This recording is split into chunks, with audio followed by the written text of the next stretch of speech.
आज के समय में 2,500 से ज्यादा म्यूचुअल फंड है, लेकिन अगर उन 2,500 से म्यूचुअल फंड पर ढंग से आप मल्टीपल पैरामीटर लगा करके जब चेक करोगे तो अच्छे म्यूचुअल फंड 10, 12, 15 से ऊपर नहीं है।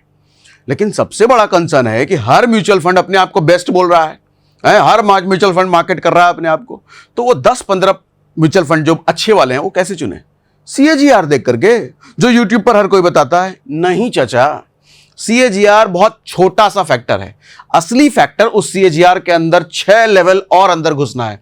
तो वो 6 लेवल अंदर घुस करके कैसे देखेंगे वो आज समझाने वाला हूं। आज जो समझाने वाला हूं ना, ये बड़े बड़े ट्रेनर, बड़े बड़े फंड मैनेजर अपने पेड सेमिनार में, पेड लेक्चर्स में सिखाते हैं, जो आज मैं आपको फ्री में देने वाला हूं, फ्री में।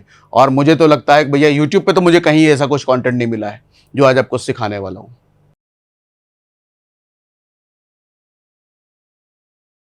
म्यूचुअल फंड में अगर आप इन्वेस्ट करते हो या करने का सोच रहे हो तो 6 ऐसे पॉइंटर्स आज देता हूं जिसको देखे बिना कभी भी म्यूचुअल फंड में इन्वेस्ट मत करना। म्यूचुअल फंड अच्छा है, लेकिन कौन सा अच्छा है ये चुनने के लिए 6 फैक्टर अभी आपको देने वाला हूं। और मुझे तो लगता है जो फैक्टर अभी बताने वाला हूं, शायद यूट्यूब पे मुझे नहीं मिला कि यूट्यूब पर इन फैक्टर पर कोई बात करता है। वही बेसिक्स बात होती है। आज मैं आपके म्यूचुअल फंड की नॉलेज को एक लेवल ऊपर बढ़ाने वाला हूं। और 10 म्यूचुअल फंड इन्वेस्टर में से मुझे लगता है शायद 8 लोगों को ये पता नहीं होता, और आज आपको पता चलेगा। खैर, वो फैक्टर्स बात करने से पहले मैं कुछ प्रॉब्लम पर बात कर लेता हूं। कौन सी प्रॉब्लम्स को ये जो फैक्टर की बात करने वाला हूं प्रॉब्लम सॉल्व करता है, मतलब प्रॉब्लम है क्या एक्चुअली। सबसे पहला प्रॉब्लम, मेरे फंड का रिटर्न तो 15% है, पर मुझे सिर्फ 13% क्यों मिल रहा है? पता नहीं आपने नोटिस किया कि नहीं किया अपने म्यूचुअल फंड को, कि आपका भले 15% CAGR आ रहा है आपके म्यूचुअल फंड का, है ये साइट पे दिख रहा है, आपके ऐप में दिख रहा है, लेकिन अगर आप निकालने जाओगे या आपके हिस्से में कितना पैसा बन रहा है तो आपको पता चलेगा 13% बन रहा है। ऐसा झोल का है भैया, समझाऊंगा। ये आपका म्यूचुअल फंड इंडेक्स फंड से बेटर है क्या? बताओ, क्या आपके टूथपेस्ट में नमक है? वैसा वाला सवाल नहीं लग रहा है, लेकिन ये जेन्युइन सवाल है। आपने जो भी फंड में इन्वेस्टमेंट कर रखा है, क्या वो फंड अपने बेंचमार्क इंडेक्स से बेहतर है? कैसे जानोगे? समझाऊंगा अभी। क्या आपके म्यूचुअल फंड का एक्सपेंस रेशियो जस्टिफाइड है? 1%, 1.5%, 2%? वो जो फंड मैनेजर ले रहा है, क्या वो उतना लेने के बदले उतना रिटर्न निकाल के आपको दे पा रहा है?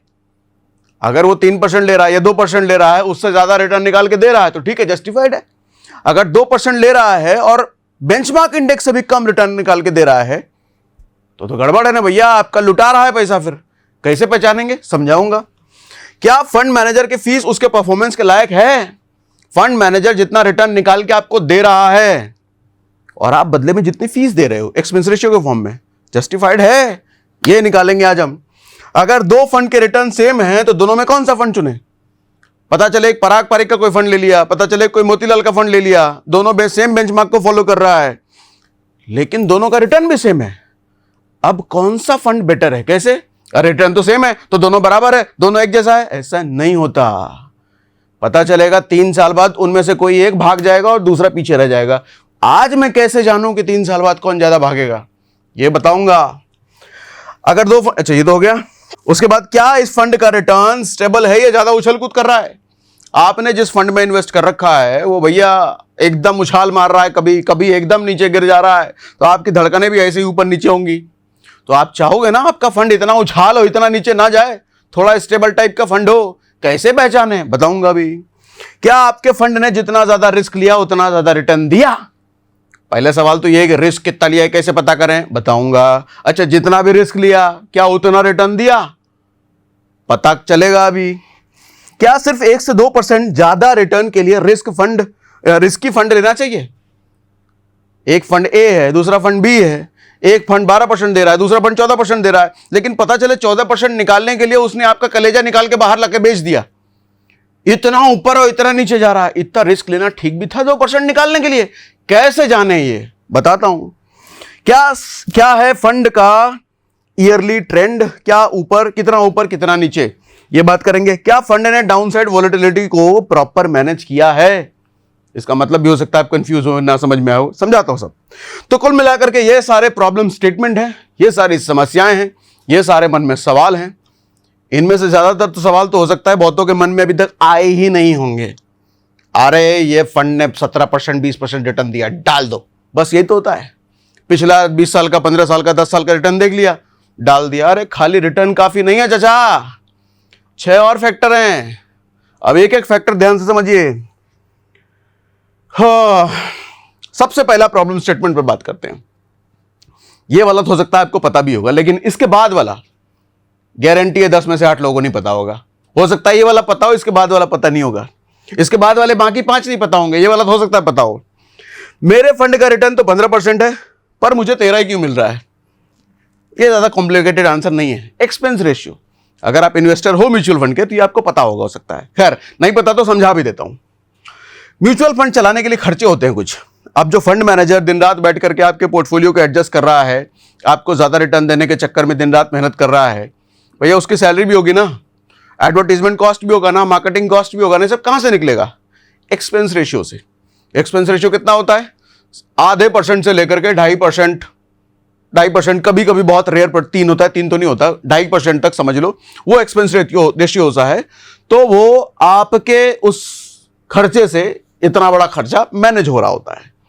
फंड मैनेजर की सैलरी, रिसर्च टीम की कॉस्ट, एडमिन कॉस्ट, मार्केटिंग, ये सब निकाला जाता है उस एक्सपेंस रेशियो से। ये सब खर्चे आपसे डायरेक्टली चार्ज नहीं करती है एएमसी, आपको चुपके से काट लिया जाता है, मतलब वो चार्ज काट लिया जाता है, ठीक है, ऑटो डेबिट हो जाता है बेसिकली। अब इसको ऐसे समझो कि एक फंड है, फंड ए, मतलब म्यूचुअल फंड ए, 12% का एनुअल रिटर्न, ठीक है, एक्सपेंस रेशियो 1.5% का, ऐसा मान लो। आप कहोगे 1.5% कहां ज्यादा है, लेकिन भैया 12 में 1.5 माइनस करो, फिर आपको पता चलेगा अरे 10.5%। अब आपको झटका लगेगा, कहां 12.5%, कहां 12% रिटर्न मिल रहा था, अब 10.5 हो गया। क्यों? क्योंकि एक्सपेंस रेशियो लेके गया 1.5%। अच्छा, ये शॉर्ट टर्म में तो हो सकता है आपको ज्यादा फर्क ना पड़े, 10,000 रुपया डाल रहे हैं, उसमें 1.5% अगर काटिए लिया तो कितना कट जाएगा। लेकिन कल को सोचो 1 करोड़ हो गया, 1 करोड़ का 1.5% कटा, कितना कट गया? 1.5 लाख रुपए कट गए। और मान लो कल का आपका पोर्टफोलियो बड़ा होते होते 10 करोड़ तक चला गया, और 10 करोड़ पे 1.5% कटेगा, हिसाब लगाओ कितना होगा? 15 लाख रुपए कट गए। नई गाड़ी आ जाएगी इतने में, ठीक है। तो मैं ही नहीं कह रहा कि एक्सपेंस रेशियो भैया बुरा है, वो मेहनत मजदूरी कर रहे हैं आपके पैसे बढ़ाने पे, तो उनको तो चाहिए ना कुछ, लेकिन एक्सपेंस रेशियो कम से कम होना चाहिए। मैं 2.5% क्यों दूं या 1.5% क्यों दूं अगर 1% वाला ऑप्शन अवेलेबल है तो, अगर आधा % वाला अवेलेबल है तो ये देखना जरूरी है, एक्सपेंस रेशियो कम से कम होना चाहिए, ठीक है। तो इसी बात को मैंने यहां पे एक्सप्लेन किया था, एग्जांपल के जरिए मैंने समझा दिया आपको। अच्छा, एक बात और, हाँ ये ध्यान से समझिएगा, एक्टिवली और पैसिवली मैनेज फंड, 2 तरह के फंड होते हैं। एक्टिव मैनेज फंड मतलब म्यूचुअल फंड जो फंड मैनेजर मैनेज करते हैं, पैसिव म्यूचुअल फंड वो जो इंडेक्स फंड होते हैं, जो फंड मैनेजर मैनेज नहीं करते। जैसे निफ्टी 50 कंपनियां हैं भैया, है निफ्टी 500 या मिड कैप का निफ्टी जो इंडेक्स होता है, ये सारे फंड का जो इंडेक्स फंड है वो एक्टिवली मैनेज फंड नहीं है, उसको फंड मैनेजर मैनेज नहीं कर रहे हैं, ठीक, तो उसको पैसिव फंड बोलते हैं। अब एक्टिव फंड जिसमें fund manager actively stock select करता है, यूजुअली हाई एक्सपेंस रेशियो होता है 1 से 2%, कभी कभी 2.5% भी होता है। ये पैसिव फंड का एक्सपेंस रेशियो आधा % तक होता है, 0.1% से लेकर के 0.5% तक। तो इतना कम एक्सपेंस रेशियो है पैसिव फंड का। तो अब कंसर्न समझना, अगर पैसिव फंड इतना कम एक्सपेंस रेशियो लेकर के एक्टिव फंड के बराबर रिटर्न दे दे, तो आप कौन सा चुनना चाहोगे? कौन सा चुनना चाहोगे? पैसिव फंड ना। पैसिव फंड इतना कम एक्सपेंस रेशियो ले रहा है और ये बराबर एक्टिव फंड के दे सकता है। इस पर आएंगे अभी, ये अभी भेद नहीं खोलूंगा मैं। अच्छा, ये देखो, आप कोई भी ब्रोकर ऐप यूज करते हो, किसी से भी म्यूचुअल फंड में इन्वेस्ट करते हो, हर जगह पर आप देख सकते हो एक्सपेंस रेशियो आपको ऐसा करके दिखता है, ठीक। अब अगला प्रॉब्लम स्टेटमेंट, क्या आपका म्यूचुअल फंड इंडेक्स फंड से बेटर है? जो अभी अभी मैंने पूछा आपसे, आप जो एक्टिव फंड में पैसा डाल रहे हो, वो एक्टिव फंड किसी न किसी बेंचमार्क इंडेक्स को तो फॉलो कर रहा है। हर म्यूचुअल फंड किसी न किसी बेंचमार्क इंडेक्स को फॉलो करता है, तो वो बेंचमार्क इंडेक्स से ज्यादा रिटर्न निकाल के दे रहा है क्या? क्योंकि benchmark index passively manage fund होता है, उसको कोई फंड मैनेजर, क्या बोल गया मैं, मन फंड नहीं, मतलब उस बेंचमार्क इंडेक्स को क्या कोई फंड मैनेजर मैनेज कर रहा है? नहीं।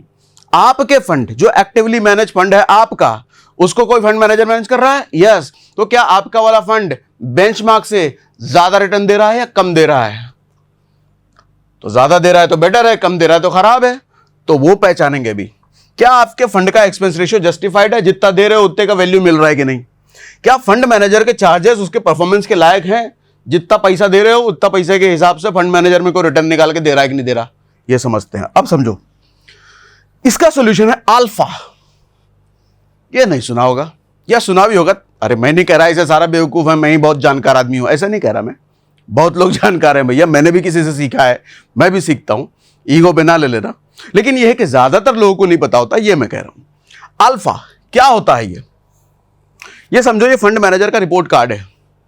जैसे अपन लोग स्कूल में पढ़ते थे तो कैसे एग्जाम के बाद अपना कार्ड मिलता था, ये ए ग्रेड में आया लड़का, बी ग्रेड में है, अरे तो सी ग्रेड का एकदम, इसको बाहर करो निकाल करके, धूप में खड़ा करो। ऐसे जो फंड मैनेजर जिसको आपने अपना पैसा दे रखा है, सही है कि नहीं, सही हाथों में हमारा पैसा है कि नहीं, उसका रिपोर्ट कार्ड है ये अल्फा। कैसे समझिए, म्यूचुअल फंड में ऐड में क्या आता है, हमने मार्केट को बीट कर दिया है, ये वाला म्यूचुअल फंड वो वाला म्यूचुअल फंड, मार्केट को हमने बीट कर दिया, मतलब इंडेक्स से ज्यादा रिटर्न दिया, ऐसा आता है ना। उनकी इस क्लेम को वैलिडेट करता है अल्फा। सच बोल रहे हो तो खाली झूठे बकैती कर रहे हो, ये पहचानेंगे हम अल्फा से। अब अल्फा क्या है? फंड ने मार्केट यानी कि उसका जो बेंचमार्क इंडेक्स है उससे कितना ज्यादा रिटर्न दिया या कितना कम रिटर्न दिया, मतलब वो एक्स्ट्रा कमाई जो फंड मैनेजर ने स्किल से बढ़ाई, वो हमारे को समझ में आता है अल्फा से। आओ कंफ्यूज ना होना, अब आगे क्लियर करता हूं। और अब अल्फा कितना होना चाहिए, उसका क्या फॉर्मूला है? जो मोटा मोटे सिंपल सा ये फॉर्मूला है कि फंड का एक्चुअल रिटर्न, जो आपके फंड का एक्चुअल रिटर्न परसेंटेज मिला है, माइनस इंडेक्स का रिटर्न। आपका फंड 15% कमा के दिया है, इंडेक्स का 13 ही दिया है, आपके फंड ने 2% ज्यादा कमा के दिया, मुबारक हो अगर ऐसा हुआ है तो। देखो अब इसका मतलब, अगर अल्फा पॉजिटिव है तो फंड मैनेजर ने मार्केट से यानी कि आपके बेंचमार्क इंडेक्स से ज्यादा बेटर परफॉर्म किया है, तो फंड मैनेजर ने दिमाग लगा करके भैया ज्यादा कमा के तो दिया है, तो इसका अल्फा पॉजिटिव है। अगर अल्फा नेगेटिव है, अच्छा अल्फा कहां देखते हैं, भी दिखाता हूं। अगर अल्फा नेगेटिव है, फंड मैनेजर ने मार्केट यानी कि बेंचमार्क इंडेक्स से कम रिटर्न दिया है, तो आपको लगता है ऐसे फंड मैनेजर को देना चाहिए था अपना फंड, ऐसे फंड में इन्वेस्ट करना चाहिए था? नहीं ना, तो काय को इन्वेस्ट करके बैठे हो। अब आप कहोगे हम कैसे जाने, कहां लिखा होता है ये? लो पहले ये देख लो, पहले आपको दिखाई देता हूं कहां लिखा होता है, उसके बाद जाता हूं। सर ये एक फंड है, कौन सा? ये बंधन स्मॉल कैप डायरेक्ट फंड। ये भाई इन्वेस्टमेंट का वो सब नहीं है, रिकमेंडेशन वगैरह ये ना समझ लेना। आज ये ठीक चल रहा है, कल को बर्बाद हो सकता है, इसलिए अपनी समझ बूझ लगाए बिना इन्वेस्ट मत करना। एक तौर पर जस्ट मैंने एग्जांपल के लिए इसका अल्फा देख रहा था मैं, इसका अल्फा देखो 7.90 है, मतलब मोटा मोटी 8%।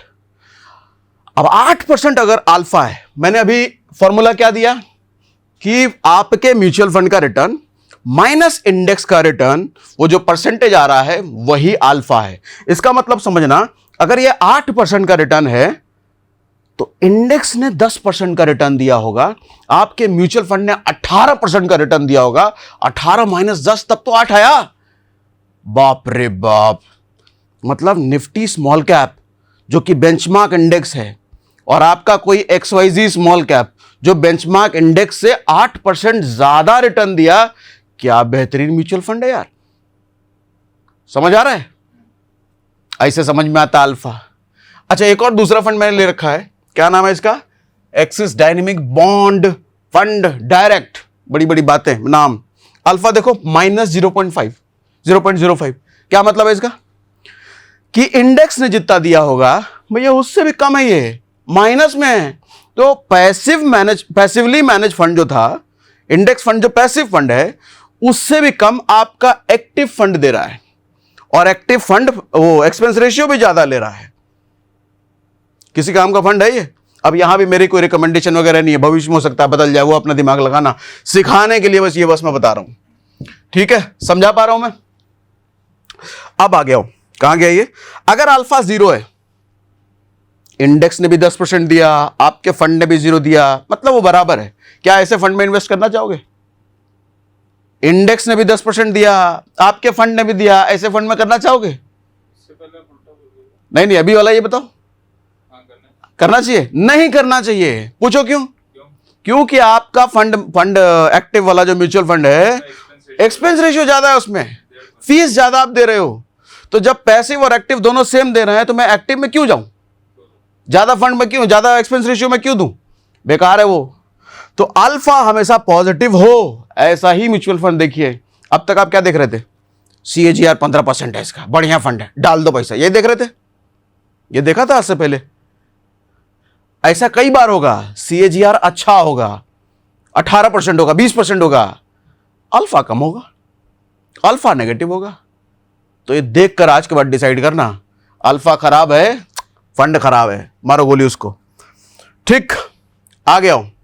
अगर मजा आ रहा है, बेहतरीन इंफॉर्मेशन दिया तो मुझे कमेंट बॉक्स में लिख के बताओ क्या बेहतरीन समझा, आज से पहले पता ही नहीं था। ऐसा लिख के बताओ मेरे को, जल्दी जल्दी जल्दी। चलो पहले लिख दो, तब आगे बढ़ता हूं।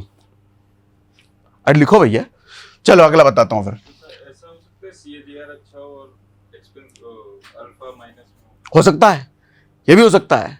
ये आपको एक्सप्लोर करने वाली चीज है, आप एक्सप्लोर करके मुझे स्क्रीनशॉट भेजना, ये फंड का नाम बताना कि ऐसा कोई फंड है जिसका ऐसा ऐसा हुआ है। अब इसको एग्जांपल से जरा समझिए। आपका जो बेंचमार्क इंडेक्स है, म्यूचुअल फंड का बेंचमार्क इंडेक्स है, उसने एक साल में 12% रिटर्न दिया, ठीक है। लेकिन आपका जो फंड ए है, मान लो वो 15% का रिटर्न दिया, फंड बी है, कोई दूसरा फंड है, वो 10% का रिटर्न दिया। अब सवाल ये है कि कौन सा ज्यादा अच्छा है। अल्फा फॉर फंड ए 3% होगा इसका अल्फा। क्यों भैया, ये 15% माइनस 12%, तो 3% का इसका अल्फा है, अल्फा पॉजिटिव है। कहने का मतलब आपका फंड ज्यादा दे रहा है, इंडेक्स फंड कम दे रहा है, तो अच्छा है। एक्सपेंस रेशियो लेकर के ज्यादा रिटर्न दे रहा है तो अच्छा है। लेकिन दूसरा फंड भी जो है वो 10% रिटर्न दे रहा है, जबकि इंडेक्स 12 दे रहा है, ये एक्सपेंस रेशियो भी ज्यादा ले रहा है, -2 में इसका अल्फा निकल रहा है। छूना मत ऐसे फंड को, एकदम बाहर फेंक दो तुरंत। तो फंड मैनेजर ने अपनी स्किल दिखाई और सही स्टॉक चुना, सही जगह पैसा लगाया, आपका पैसा बढ़ा है, तो ये अच्छा है, जस्टिफाइड है यहां पर पैसा जाना। अल्फा क्यों इंपॉर्टेंट है? आप म्यूचुअल फंड में इन्वेस्ट कर ही इसलिए रहे हो क्योंकि आप ये चाहते हो कि professional fund manager at least market को बीट करके उससे ज्यादा रिटर्न निकाल के दे, तभी ज्यादा एक्सपेंस रेशियो और तभी आप एक्टिवली मैनेज फंड में जा रहे हो। लेकिन अगर ऐसा ना हो फिर काहे को जाना। ये कुछ एग्जांपल जो मैंने अभी आपको दिखाई दिया खोल करके। उसके बाद अगला प्रॉब्लम स्टेटमेंट सुनिए। क्या इस फंड का रिटर्न स्टेबल है या ज्यादा उछल कूद करता है? आज दिख रहा है 15% है, आगे भी देगा क्या? कोई श्योरिटी गारंटी है क्या? या आगे ये 10 पे चला जाएगा? समझते हैं। क्या ये फंड रोलर कोस्टर तो नहीं है? रोलर कोस्टर समझते हो, ऊपर नीचे ऊपर नीचे, धड़कनें भी ऊपर नीचे होती है तब। इसका सॉल्यूशन है स्टैंडर्ड डेविएशन। जितना लो है उतना स्मूथ है। क्या होता है ये समझिए। ये एक तरह का झटका मीटर है, कितना झटका लगता है, कितने इसको शॉक लगते हैं। ये बताता है कि एक म्यूचुअल फंड अपने एवरेज रिटर्न से कितना इधर उधर भागता है। समझा रहा हूं भाई। इससे ये पता चलता है कि रिटर्न कितने कंसिस्टेंट है over the period of time. अगर रिटर्न हर साल एवरेज के आसपास रहता है तो स्टैंडर्ड डेविएशन लो है, मतलब फंड स्टेबल है। कहने का मतलब हर साल अपने एवरेज के पास रहने का मतलब, अभी चलो एग्जांपल से ही समझा देता हूं इसको आगे आकर के। 5 साल का रिटर्न है मान लो, अगर कोई फंड है आपका और 5 साल का रिटर्न है, एक साल 11% दिया, एक साल 12% दिया, एक साल 13% दिया, एक साल 11 फिर से दिया, एक साल 13% दिया, ऑन एन एवरेज मैंने मान लिया 12% रिटर्न दिया। CAGR 5 साल का, ठीक है, CAGR हो गया 12%। ज्यादा ऊपर नीचे नहीं रहा ये, मतलब 12% 5 साल का CAGR है, लेकिन पिछला साल 11 रहा, कभी 12 रहा, कभी 13 रहा, कभी 11 रहा, मतलब जितना CAGR है उसके आसपास का ही हर साल का रिटर्न है। तो इसका मतलब क्या दिखता है? स्टेबल है। ये स्टेबल है मतलब स्टैंडर्ड डेविएशन इसका लो है, ठीक है। स्टेबिलिटी समझ में आती है। इसका मतलब कल को अगर बेचने की बारी आई, कुछ अचानक से ऐसा कोई सिचुएशन आ गया, घर में कोई जरूरत पड़ गई पैसे की, तो आप 11 पे बेच दोगे, 12 पे बेच दोगे, कभी 11 फिर से बेच दोगे, ज्यादा लॉस नहीं होगा। प्रॉफिट भी होगा तो बहुत ज्यादा नहीं होगा, लॉस भी होगा तो बहुत ज्यादा नहीं होगा, ठीक है। तो ये फंड स्टेबल है, ठीक। दूसरी तरफ फंड भी है, दूसरा फंड है, 5 साल का रिटर्न, किसी साल इसने 5% रिटर्न दिया, किसी साल 26% रिटर्न दे दिया, कभी -3 चला गया, पाताल में घुस गया ये, कभी 18 दे दिया, कभी 14 दे दिया, मतलब कितना ज्यादा उठा पटक इसमें चल रहा है। और इसने भी CAGR 12% दिया 5 साल में। अब इसमें रिस्क ये है कि कल को 3 साल बाद आपको अचानक से पैसे की जरूरत पड़ गई, ऐसा कोई अकाल कुछ जरूरत पड़ गया, उस वक्त आपका फंड नेगेटिव में था, 3% लॉस में आप फंड निकालोगे अपना। एक महीना तो एक साल तो 26 दिख रहा था, लेकिन उस वक्त निकाला नहीं, लेकिन जब जरूरत पड़ी पैसे की तो -3, अब -3 पे निकालना पड़ेगा। तो ऐसा फंड कभी भी झटका दे सकता है आपको, जरूरत पड़ने पर यह पीठ दिखा के भाग सकता है। तो बहुत ज्यादा ऊपर नीचे है मतलब रिस्की है, इसका स्टैंडर्ड डेविएशन बहुत हाई है। तो ऐसे फंड चाहिए कि नहीं चाहिए? नहीं चाहिए भैया, किसको चाहिए ऐसा फंड? कंक्लूजन, दोनों का एवरेज रिटर्न 12% है, पर रिस्क का लेवल अलग अलग है।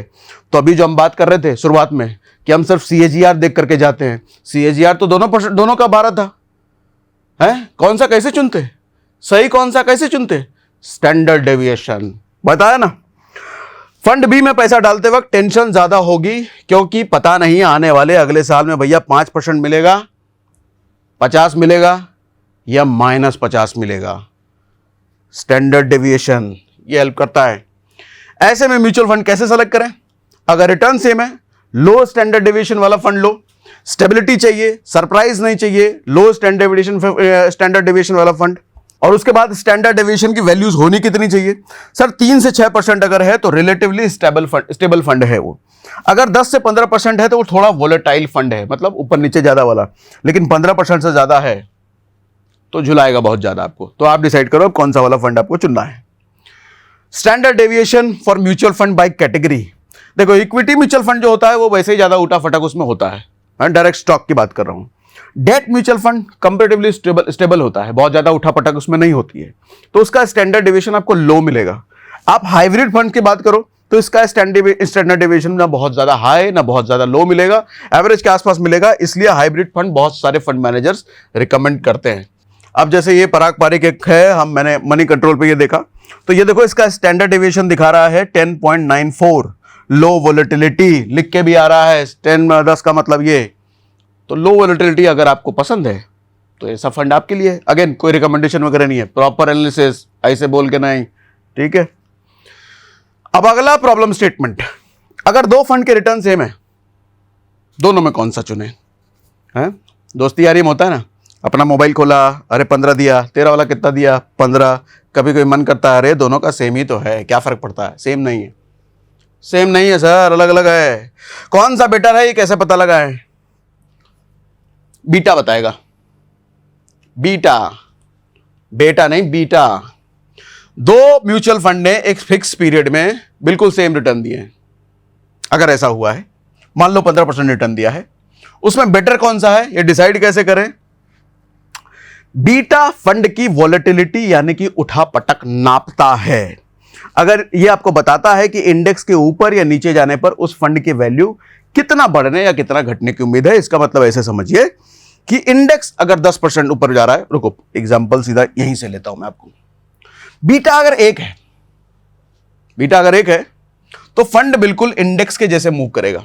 इंडेक्स जितना दे रहा है, जिस तरीके से भाग रहा है, उसी तरीके से फंड भी भागेगा। बीटा अगर 1 से ज्यादा है तो फंड वोलेटाइल है, इंडेक्स से ज्यादा बढ़ और ज्यादा गिर सकता है। मतलब आपका इंडेक्स फंड ने अगर 10% दिया और मार्केट अगर 2% ऊपर भागा है तो वो 10% पे भले ही है, हो सकता है, लेकिन आपका फंड 2% आगे मतलब 12% भाग जाए। ऐसे गिरने के टाइम पे भी होगा, आपका इंडेक्स फंड 2% गिर करके वो 10% गिरने टाइम हुआ है, इधर गिर करके ये 8 के साइड चला जाएगा। तो समझ रहे हो बात को? बीटा अगर 1 से कम है तो फंड स्टेबल है, ना बहुत ज्यादा भागता है ना बहुत ज्यादा गिरता है। ये बात आपको बीटा समझाता है। अब एग्जांपल समझिए अगर अभी क्लियर नहीं हुआ है तो। अगर इंडेक्स 10% ऊपर जाता है तो फंड ए 12% ऊपर जा सकता है, यही बात अभी मैंने बताया। अगर इंडेक्स 10% गिर जाता है तो फंड ए 12% नीचे जा सकता है। मतलब इंडेक्स से ज्यादा ऊपर जाने टाइम ज्यादा चला जाएगा, गिरने टाइम इंडेक्स से भी ज्यादा नीचे गिर जाएगा। मतलब ये इंडेक्स को आउट परफॉर्म कर देता है गिरने में भी और बढ़ने में भी, ठीक है। दूसरा फंड है बीटा जिसका 0.8 है यानी कि 1 से कम है। अब ये क्या होगा? अगर इंडेक्स 10% ऊपर जाता है तो फंड भी 8% ऊपर जा सकता है। मतलब इंडेक्स का पूंछ पकड़ लिया, पीछे पीछे है, वो 10 भाग गया, ये 8 ही भागा। अगर इंडेक्स 10% गिर जाता है तो फंड 8% गिरेगा। अब आप क्या चाहोगे? भागने के टाइम पे अरे ये तो 10 भागा, नहीं मेरा तो कम से कम 12 भागना चाहिए था, तो यहां आप नाराज हो जाओगे। लेकिन गिरने के टाइम पे इंडेक्स 10% गिरा, अरे मेरा 8 ही गिरा, तो यहां आप खुश हो जाओगे। ऐसा तो होगा नहीं ना, आपको दोनों साइड सेम चुनना पड़ेगा। आप डिसाइड करो भाई किस तरह के पोर्टफोलियो, किस तरह के माइंडसेट वाले आदमी हो आप। ठीक, कंक्लूजन क्या है कि अगर दो फंड का रिटर्न सेम है तो उसका बीटा देखो। बीटा देखने से आपको समझ में आएगा स्टेबिलिटी ज्यादा है, सॉरी वोलेटिलिटी ज्यादा है, कम है, इंडेक्स से आगे भागता है या इंडेक्स के साथ चलता है या इंडेक्स से पीछे चलता है। ऐसे इस फंड का देखो इंडेक्स बीटा 0.90 है। मैं उस फंड का दिखाता हूं जो फंड मैंने यहां पे खोल रखा था। आ जाओ भाई, इसका बीटा देखो 0.89 है। इसका मतलब स्टेबिलिटी भी अच्छी है इसकी, है, इंडेक्स से ज्यादा भले ना भागे लेकिन इंडेक्स से ज्यादा गिरेगा भी नहीं है, तो स्टेबिलिटी भी अच्छी है। अल्फा ज्यादा था, स्टेबिलिटी अच्छी है। इसका वाला देखे जरा, अरे भैया 1.5 है, मतलब ये इंडेक्स से ज्यादा गिरेगा भी, इंडेक्स से ज्यादा बढ़ेगा भी, रिस्की एसेट है फिर तो ये। ठीक है, बार बार बोल रहा हूं भैया इसमें पैसा लगाना देना, ये सिर्फ सिखाने के लिए मैं बोल रहा हूं और कुछ नहीं है। मुझे इसका भविष्य नहीं पता, मैंने कोई एनालिसिस नहीं करी है, आगे चल के गड्ढे में गिर जाए मुझे नहीं पता, आपका पैसा डूब जाए मुझे नहीं पता, सिर्फ सिखाने के लिए दिखा रहा हूं ये। ठीक, आओ आप आगे। अगला प्रॉब्लम स्टेटमेंट, क्या आपके फंड ने जितना ज्यादा रिस्क लिया है उतना ज्यादा रिटर्न भी दिया है क्या? पहले यह देखना है कि रिस्क कितना लिया है। ठीक है, दिखाता हूं। क्या सिर्फ 1-2% ज्यादा रिटर्न के लिए रिस्की फंड लेना ठीक है? सॉल्यूशन है शार्पे रेशियो। शार्पे रेशियो क्या है? यह बताता है कि फंड ने हर 1% रिटर्न कमा कर देने के लिए कितना रिस्क लिया है। मतलब आपके फंड ने 100 रुपए कमाने के लिए कितना ज्यादा अपनी जान को दांव पे लगाया है। आपके पास अगर 2 लोग हैं काम करने के लिए, एक आदमी 100 रुपए कमाने के लिए जान दांव पर लगाता है, दूसरा आदमी हंसी खुशी में 200 रुपए कमा के दे देता है, दूसरा वाला ज्यादा अच्छा है ना। अभी समझाता हूं इसको और एग्जांपल समझाऊंगा। हायर शार्पे रेशियो, ज्यादा रिटर्न कम रिस्क के साथ, कमा 200 रुपए रहा है बड़े आराम से बिना रिस्क लिए। लोअर शार्पे रेशियो, रिस्क बहुत ले रहा है, जान दांव पर लगा दे रहा है, कमा 100 ही रुपए रहा है। यार अजीब आदमी हो तुम। एग्जांपल समझो, फंड ए 15% रिटर्न दे रहा है, शार्पे रेशियो इसका डेढ़ है।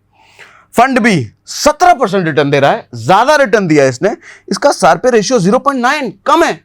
इसका मतलब इसने 17 निकालने के लिए अपने जान दांव पे लगाई है और इसने 15 निकाल दिया बिना जान दांव पे लगाए है। अभी एग्जांपल समझाता हूं, आगे बढ़ जाओ भाई। ये समझो 2 लोग मैराथन में दौड़ रहे हैं। एक आदमी 15 किलोमीटर आराम से दौड़ गया बिना थके हुए, आराम से। दूसरा आदमी 17 किलोमीटर दौड़ा, 2 किलोमीटर ज्यादा दौड़ा, लेकिन 17 किलोमीटर दौड़ने के बाद उसको हार्ट अटैक आ गया, सीधा हॉस्पिटल के बेड पे जाके गिर गया। आप कैसा बनना चाहोगे? इसके जैसा, इसके जैसा? बताओ ये किसके जैसा बनना चाहोगे? सिर्फ 2 किलोमीटर एक्स्ट्रा दौड़ने के लिए ये हार्ट अटैक ले लिया, हॉस्पिटल के बेड पे जाके गिर गया, जान दांव पे लगा दिया। अरे काहे को? नहीं चाहिए 2% एक्स्ट्रा, 15 में मैं खुश हूं, मुझे यही फंड चाहिए। समझ गए शार्पे रेशियो का इंपॉर्टेंस? वहां देखते हैं वापस से। इसका शार्पे रेशियो 1 है। 1 कहने का मतलब ज्यादा रिस्क लिया, ज्यादा रिस्क नहीं लिया। अच्छा, इसका रिस्क, इसका शार्पे रेशियो कम है, मतलब इसने ज्यादा रिस्क लिया, ज्यादा रिस्क भी लिया, रिटर्न भी कम दिया। यार बताओ कैसा? ठीक है भैया, तो यही बात मैंने यहां पे लिखी है। फंड भी ने ज्यादा रिटर्न तो दिया बट बहुत ज्यादा रिस्क भी लिया। भैया मुझे लग रहा है कि बहुत बेहतरीन चीजें मैं समझा रहा हूं आपको, एकदम 1 नंबर। नोट्स बना लो, काम आएगा, नहीं तो ऐसे तो भूल जाओगे हैं। अभी ये वीडियो खत्म होगा, तुरंत सपना चौधरी का वीडियो आएगा या कोई ना कोई दूसरा वीडियो देखोगे तो ये सब तो खत्म आ जाएगा ना। इसलिए नोट्स बना लो तुरंत, ठीक है? और मुझे लिख के बताओ क्या आप बेहतरीन समझा रहे हो सर, आज तक किसी ने ये सब कॉन्सेप्ट नहीं समझाया, इसे लिख के बताओ। सारे कमेंट में पढ़ता हूं तो आपको पता ही है। अब शार्पे रेशियो वैल्यूज कितने होने चाहिए भैया? अगर 1 है खराब है, 1 से ज्यादा है, 1 से 2 के बीच है ठीक ठाक है, 2 से 3 के बीच है बहुत बढ़िया है, और अगर 3 से ज्यादा है बेहतरीन है। अब समझ में आ रहा है? 20% CAGR, 2 फंड ने बराबर दिया, इतनी सारी चीजें देखनी है चाचा, ऐसा ही नहीं देखना है, ठीक है? इन शॉर्ट शार्पे रेशियो जितना ज्यादा है उतना अच्छा है। ये नोट कर लेना है तो भूल जाओगे कौन ज्यादा अच्छा है कौन कम अच्छा है, ये लिखने की बात है। ऐसे ही फंड पिकर वेबसाइट पर मैंने देखा, ये सब डेटा आप एक्सप्लोर कर सकते हो, फंड पिकर, मनी कंट्रोल, ये सब चीजों पर आपको मिल जाएगा। कई सारे ब्रोकर ऐप भी देते हैं, वो वहां आपको दिखेगा ये सब। अगला प्रॉब्लम स्टेटमेंट है, क्या है फंड का ईयरली ट्रेंड, ज्यादा ऊपर या ज्यादा नीचे? क्या फंड ने डाउनसाइड वोलेटिलिटी को प्रॉपरली मैनेज किया है? अब समझो, इसको बोलते हैं शॉर्टेनी रेशियो। शॉर्टेनी रेशियो क्या होता है सर? ये एक तरह के लिमिटेशन है, वो हर तरह के रिस्क को इक्वल ट्रीट करता है। कौन? वो शार्पे रेशियो, चाहे अच्छा हो या बुरा। देखो होता क्या है, ध्यान से समझिएगा। शार्पे रेशियो ने क्या बोला था? वो बोला बहुत ज्यादा ऊपर, बहुत ज्यादा नीचे, इतनी ज्यादा वॉलेटिलिटी ठीक नहीं है। यही बोला था, यही बोला था। ये क्या कहता है? अरे बहुत ज्यादा नीचे ये खराब है, लेकिन बहुत ज्यादा ऊपर ये कैसे खराब हो गया? ये वन साइड को पकड़ रहा है। शार्पे रेशियो बोल रहा था 10% मार्केट ऊपर, 10% मार्केट नीचे, अरे बहुत ज्यादा रिस्क है, ये फंड ठीक नहीं है। ये क्या कहता है? 10% मार्केट नीचे, अरे फंड खराब है, लेकिन 10% मार्केट ऊपर, अरे फंड बहुत बढ़िया है। ये कह रहा है पॉजिटिव होना, मार्केट का ज्यादा ऊपर भागना कैसे खराब है इसके अकॉर्डिंग। ठीक है, तो ये एक लिमिटेशन है, इसने हाफ कर दिया। ज्यादा गिरा है तो खराब है, ज्यादा बढ़ा है तो बहुत बढ़िया है। मतलब अभी वो मूडी कुछ लोग होते हैं ना, भैया हमको तो सिर्फ रिटर्न चाहिए, नेगेटिव जरा भी चाहिए ही नहीं। तो ये आपके पसंद की चीज है। ये सोचो, अगर आपका फंड रिस्क तो लेता है पर रिजल्ट अक्सर पॉजिटिव डायरेक्शन में ही ज्यादा देता है, तो क्या वो रिस्क बुरा हुआ? नहीं। अरे 15 किलोमीटर दौड़ने के लिए नॉर्मल तो दौड़ा, 17 के लिए जान गंवा दे, वो नहीं समझ आ रहा। लेकिन अगर 15 के बजाय 25 दे दे, ठीक है, 2-4 दिन रह लो हॉस्पिटल में, क्या दिक्कत है, उसके बाद निकल आना। ठीक है, रिस्क तभी डेंजरस होता है जब फंड नीचे गिरे, according to this concept. Loss का रिस्क वही असली रिस्क है, बहुत ज्यादा ऊपर जाना वो रिस्की नहीं है। अब इसका मतलब समझाता हूं एग्जांपल से। देखो फंड ए है, रिटर्न इसका 15% है 5 साल में, ट्रेंड इसका 4 साल ऊपर था और 1 साल नीचे था। मतलब अगर इसने 15% रिटर्न दिया है, कभी 11-12 ऐसा करके, मतलब ऊपर की तरफ ही जा रहा था 4 साल तक, 1 साल ये डाउन साइड नीचे की तरफ रहा। फंड बी जो 15% रिटर्न इसने भी दिया है, ये भी 5 साल में, 2 साल ये ऊपर था, 3 साल ये नीचे था। तो according to this concept, more downward deviation, मतलब 3 साल भैया तुम नीचे ही थे, कहां पड़े हुए थे, काम धंधा काहे नहीं कर रहे थे, 2 ही साल ऊपर थे तुम। इसको कहता है ये कि भैया 4 साल इसने काम किया है, 1 साल कुछ काम नहीं किया। जब नीचे था तो ये कह रहा है कुछ काम नहीं किया। ये कह रहा है तुम 2 साल नीचे, 2 साल ऊपर थे, 3 साल तुमने कुछ काम नहीं किया, ये फंड ज्यादा बेटर है according to this concept.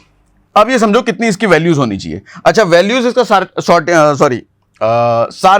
Sharpe जैसा ही है, शार्पे, शॉर्टिनो, अजीब अजीब नाम है यार, हम भी भूल जाते हैं हिंदीवासी, लेकिन ठीक है, कॉन्सेप्ट समझना बहुत जरूरी है।